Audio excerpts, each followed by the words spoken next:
Can Central Sports Cards and Memorabilia offers the widest selection of sports cards and signed memorabilia in the city.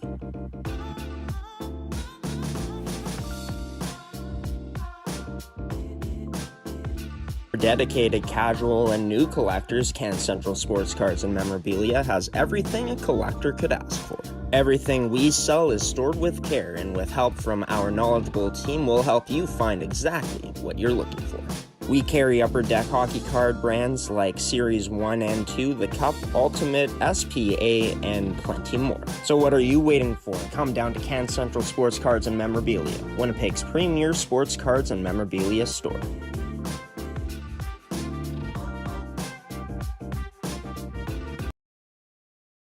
Good afternoon, Manitoba Major Junior Hockey League fans, and to Episode 15, Season 3 of the Podcast. I'm your host, Graham the G-Show Forsyth. We're live on gshow.ca, our main website.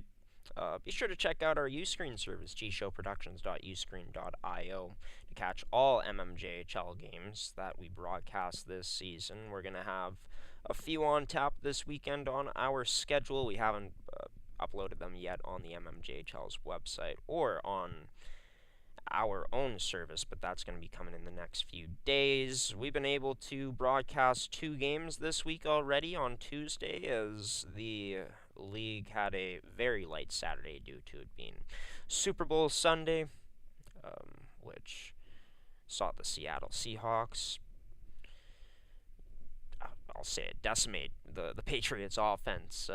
Drake May was seeing ghosts in that game, which, I mean, that's for the NFL fans out there, if you're a fan of the sport, wondering if you enjoyed the Super Bowl, and everything that came with it this year, is that Bad Bunny ended up breaking the halftime show record for most views, and honestly, I was pretty entertained by it, and I didn't even understand it, but the visuals were pretty insane, to be honest with you. Very impressive, the stage he was able to put together. But the stage in the mmjhl for the postseason is shrunk down quite a bit at this point. There's 7 teams that have clinched officially after Sunday's results, and, well, the last spot remaining is the 8th spot. The Victoria is still with the chance to get back into the playoffs, but this team's going to need to go on a heater. That 15-game losing streak that they were on for quite a while could very well be the killer for this team. Could end up being so, but as we take a look back at Tuesday night, the Canucks, with that huge victory, able to clinch a playoff spot because of it, stomping the Charleswood Hawks. As for River East, with their victory over Pembina Valley, they put up a 9 spot as well.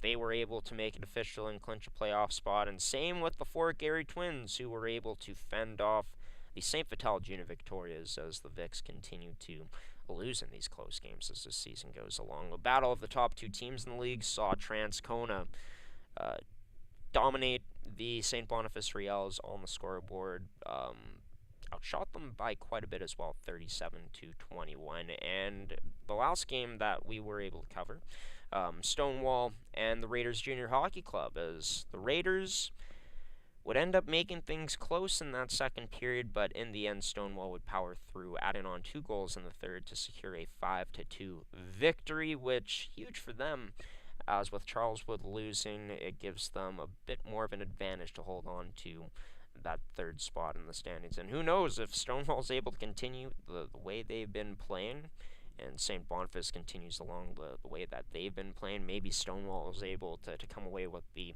2nd seed when we're all said and done at the end of this mmjhl season. But as mentioned, the Vics still have a shot to make the playoffs, an even better shot compared to Pembina Valley, as it's close to impossible at this point for them to make it. They need a lot to go right. But as for St. Vital, I had a chance to catch up with a player that they traded for a bit earlier on this season, that's playing in his final year of junior hockey eligibility.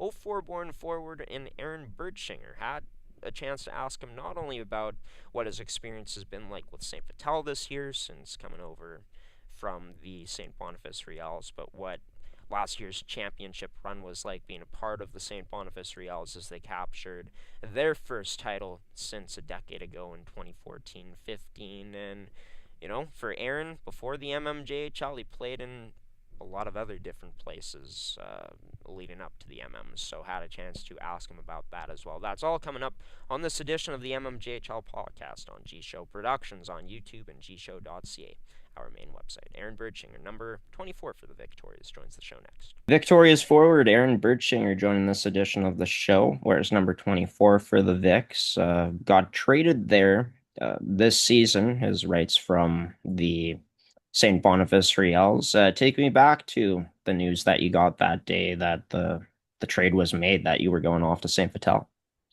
Yeah, it was something I was super excited about. I've grown up in San Vital my whole life, so it was good to be able to come back and play with lots of my buddies who I've had my whole life for my last year of junior.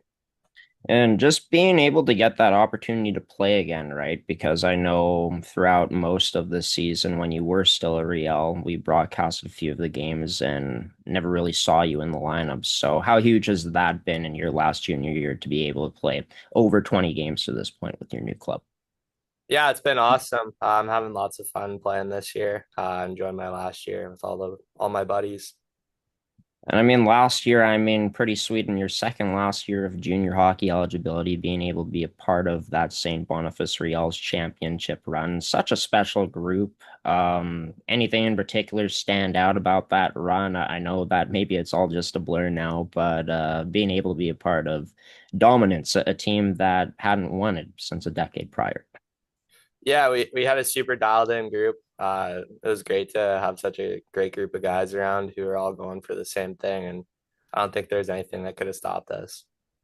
And I mean, being able to celebrate in front of that crowd, it was absolutely packed on an Easter Saturday. And as you remember, this group ended up, or that group last year went up 3-0, almost completed a perfect run, but lost in game four, so set up a game five. Can you take me back to what the group was feeling after that loss? I assume it was just a business mindset moving forward as usual. Yeah, to be honest, I wasn't really around then. I'd moved out to Kelowna for work, so I wasn't there for the finals. I don't really know exactly what they went through, but I know they worked hard to come back and win game five for sure. Well, I guess I'll ask you a bit of a different question along the same lines, but I guess how was that experience like being able to follow along with the team's successes in that finals run, being away in Kelowna? Yeah, it was great. I was rooting for the boys for sure. And of course, well, you had a long history of other teams you played for in junior hockey leading up to your time in the MMJHL. It started off with the Winnipeg Blues for 8 games back in 21-22. Then you went to a lot of different other places. Take me through what that journey was like before you landed a full spot in the MM in these last 2 seasons. Yeah, it was a lot of fun getting to see different parts of the country, even getting the chance to play in the US. Definitely memories I'll keep with me for the rest of my life playing a game I loved. Favorite memory from those years, or is it just the experience in general? I would say probably going down to Atlanta during COVID and getting to live life in the South was pretty cool.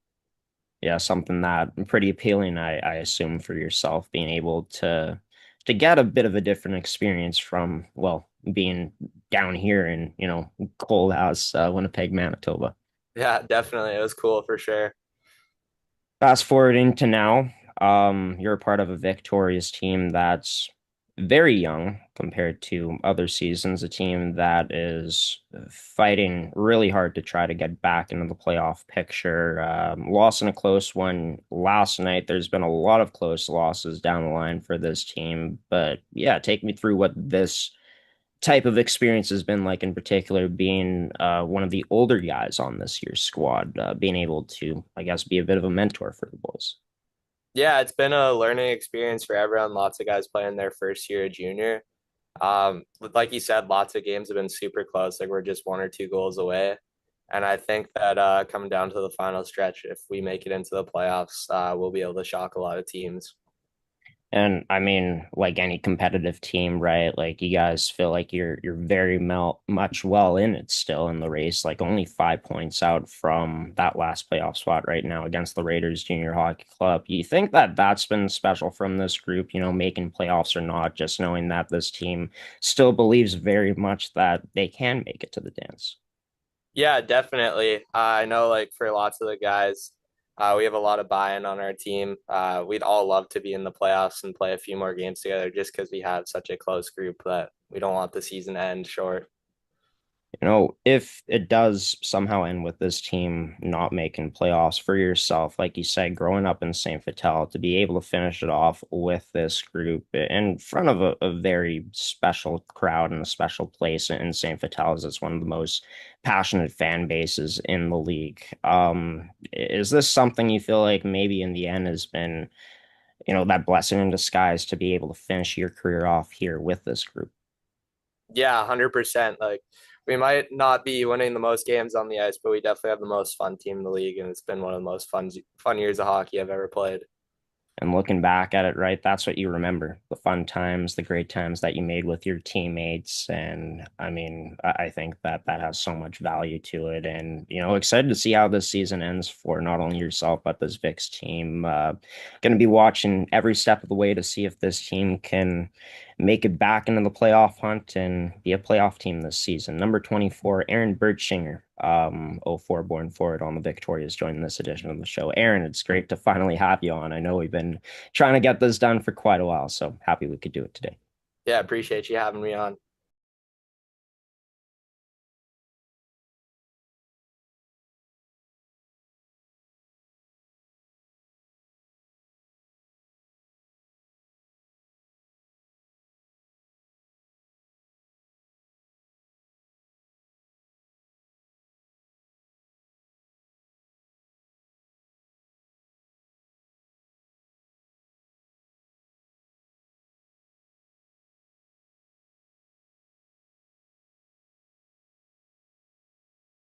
Aaron Bertshinger joined this edition of the mmjhl podcast, brought to you by Movement Fitness and Performance, Goaltenders Elite Prospects, Can Central Sports Cards and Memorabilia, as well as Terrico. And as for Aaron Bertshinger, his time with the Victorias this season, the amount of points that he's been able to put up, with 10 points in 21 games played for this Victoria side, with 4 goals and 6 assists in the 21 games played. And like he said, the group still has belief in themselves, and they're very much in the playoff race, but gotta start putting together some wins before it's too late. There's been a lot of one-goal games that this team has lost, and it's great that you're in these games against some of the best teams in the league too. But there's been some times where this team's been blown out, times where this team just hasn't quite been able to close things out or hold on to leads, whatever the case may be, or going down in a hole and trying their best to come back, but the hole just a bit too big for them to be able to do so. As for St. Vital,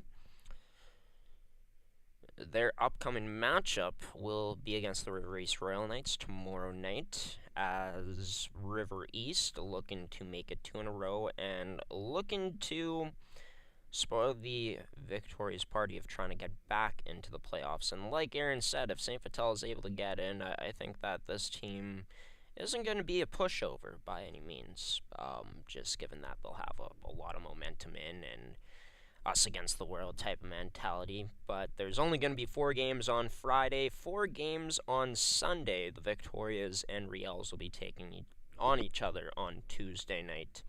For St. Vital, they'll have Friday off. For St. Boniface, they'll be playing in 2 games. The only other team that has Friday off would be the Stonewall Jets, as well as, looking at it, the Transcona Railer Express, as Transcona will be back in action on Sunday to take on Pembina Valley. Lots of great games going on Sunday, as I'm really intrigued about St. James and Fort Garry, right? Given how close they are in the standings, Fort Garry up by 2 points on St. James, who a plus 38 goals differential. They've really been impressive as this season's gone along, and of course, a really impressive win on Tuesday night in a game that we broadcasted, where they were able to go up big time, a 7-goal second period, which is absolutely ridiculous, to be quite honest with you. You don't see that often, but sometimes you do here in this league. There's been a few times where teams have been able to put up a 6 spot, for example, or even 5 on teams, but rarely have we seen 7, which just goes to show you how skilled and lethal that St. James Junior Canucks team can be, right? A team that has the second most goals in the league, and their defensive numbers are pretty solid as well, as the only teams with less goals against than them would be the top 3 teams, as we can see right there. These are how the points leaders from the forward side ends up shaping out right now. Is Peyton Bateman, our preseason MVP pick, leads the way in points. His teammate in Gavin Halad, quite a few of assists, 41 assists, which is pretty gross, to be honest with you. Pretty impressive from Gavin Halad. Jaden Ward leads the whole league in goals with 34, and then his teammate in Aiden Werfel. Well, St. James plays with a bit of an edge, and Werfel kind of epitomizes that with 154 penalty minutes. As for defensive scoring, Cole Saba, the rookie, what a year he's had. Not only leading defensemen in points, but also in assists. And then we see the rookie in Liam Saxberg leading the defense in goals as well as in penalty minutes so far this season to this point. As for the goaltenders, Spencer Hunnam, no one's played more minutes than him. 1,540 minutes under his belt this year, as he still continues to chase that single-season shutout record, which he's 1 away from right now, which 7 would be the most all-time. Sage Delarone, big reason why Transcona has been able to have so much success down the line is because, well, he's just been so steady in the goal. 21 wins to show for it. And then Owen LaRocque, wishing him a speedy recovery, as I learned this weekend that he's been out for past little while with an injury. Still, best goals against and save percentage numbers in the mmjhl amongst goaltenders. And then as for the rookies, Drew Russell leading the way in points. He's played a huge part in Fort Garry's success down the line this season. Karsten Wallishen, been a huge impact for his River East Royal Knights. A big reason why they're going to be making it back to the dance this year, as they've clinched a playoff spot, as mentioned. 22 goals for the Rook. Cole Saba leading all defensive rookies in assists. And then in terms of penalty minutes, well, doesn't belong to Liam Saxberg, but rather Jake Godfrey. It's Godfrey almost at 100 PIMs this year. For the full statistics, the top 5s or top 10s, whatever you want to see on the league, check out mmjhl.ca for the full statistics today. As for the All-Star game, just want to preference this by saying I had something wrong last week in terms of the analysis. Talked about how Lane Richardson felt like he was a snub not making it on the roster and felt like it made no sense, but learned from head coach Manny Manouk that he's on vacation right now, so Graham Maslow ended up getting the nod instead. In a game that, look, it was very high scoring. We were able to get some interviews done on the network too, hearing from Bart Finchfield and as well as Ryder McClure. Trey Sullen was in that game. I believe that I might have said he wasn't. I can't remember off the top of my head, but he definitely was there. Got a chance to see him in action. Nolan Vandenbush was not in the lineup for that matchup, as well as, well, Owen LaRocque couldn't go, so Connor Murphy replaced him in that matchup. And in a game that started off in the favor of Team Black as they went up after the first period, Team White ended up shifting momentum in that game on the scoreboard and ended up getting off to a huge lead themselves by the end of it, as they came away with a 16-8 victory over Team Black in an all-star game, which It's like your typical all-star game, to be honest with you. Like, these players weren't absolutely giving it their all on back checks or anything like that. Rarely did we see really any physicality out there. I know I asked Ryder McClure, would we be seeing any physicality in the third period, as I had a chance to interview him during the second period, and he said, well, things are being set on ice. We may get something going out there.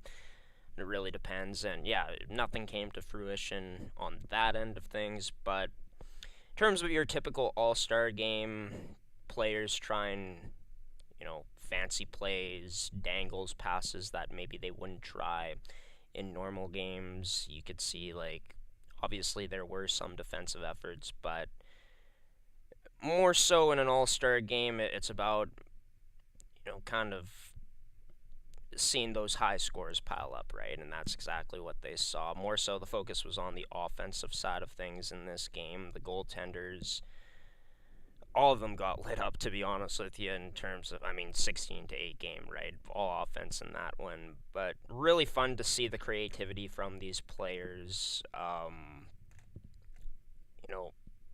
being able to, like I said, make plays that aren't usually available in game, just given that things are way more tight in a regular season type of hockey game too, right? So yeah, really pleased, really excited with the skill that I got to see on display, with Team White taking the 16-8 victory over Team Black in the 2026 All-Star Game at Iroquois Arena. Excited for where next year's is going to be. Also, thank you to everyone, if you did tune into it, spent the $10 to watch that matchup for doing so if you were unable to make it in. And we'll also say this, the crowd was packed at Iroquois Arena, and just shows how much support this league truly has. It's at a pretty high level, and we can't wait to see how that support is going to continue moving forward into, our playoff season coming up. We got really not even a full month of regular season action left to be played in the mmjhl.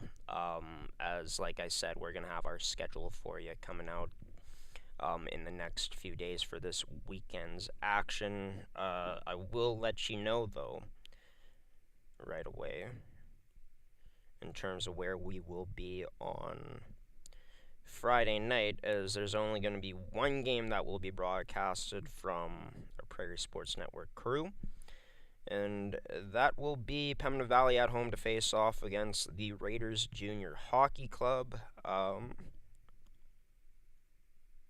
as we're going to have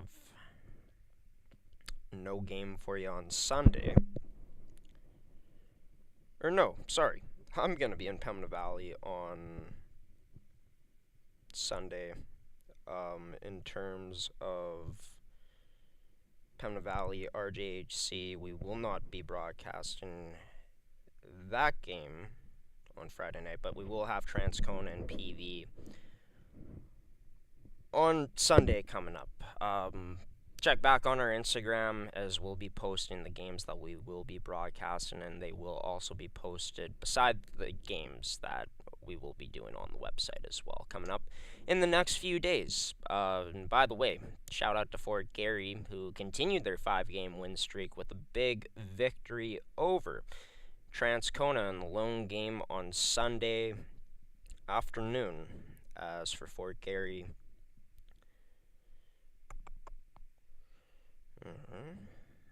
just trying to look something up here, but Fort Garry winning that one by a score of 5-2. Like I said, that team hot as of late, and maybe peaking at the right time. Who knows? There's so many possibilities that can happen come playoff time. I can't wait to be there to cover all of it. And also really excited to see how the playoff race continues to shape up between, the Raiders and Victoria's mainly. Pembina Valley technically not eliminated as of yet, so they still do have a chance, but they most likely have to win out. Victoria's most likely have to win out or win the majority of the remainder of their games. I know that they're going to get the Raiders coming up later this month, and that may be the biggest game of the season at this point for St. Vital. But so much great stuff on tap. Looking forward to all of it, and looking forward to you, MMJHL Nation, being there for the ride every step of the way. But this is going to do it for this edition of the mmjhl podcast, episode 15, season 3. We may be coming back with an episode over the weekend, but if not, we're going to see you again next week for either episode 16 or 17 here in season 3. Be sure to subscribe and turn on notifications if you enjoyed this episode so you don't miss any future uploads of podcasts like these and anything else we produce on the network. I want to thank Aaron Bertshinger for tuning in and joining the show as this week's guest, as him and his St. Vital Junior Victorias look to continue to push for that final playoff spot. Thank you to you, the viewer, for tuning in to this one. It means so much to us and the mmjhl and everyone involved in this operation, and also to our sponsors in movement, fitness, and performance goaltenders, Terrico Elite Prospects, and Can Central Sports Cards and Memorabilia for sponsoring another edition of this show and helping us in our journey to help field junior hockey here in the province of Manitoba. Until next time, everybody, we'll see you then. Enjoy all the great mmjhl content we got coming your way this weekend in terms of our game days. Full schedule will be up soon on our Uscreen service for this weekend, as well as on the mmjhl's website at mmjhl.ca. Like I said, you can find our matchups right on the games that we may be doing. It'll be right there on the website for you to click and mosey on over to our Uscreen service. But enough of me rambling. This has been your host, Graham Forsyth. Peacing out and waving so long, everybody. Take care, and thank you so much for your continuous support.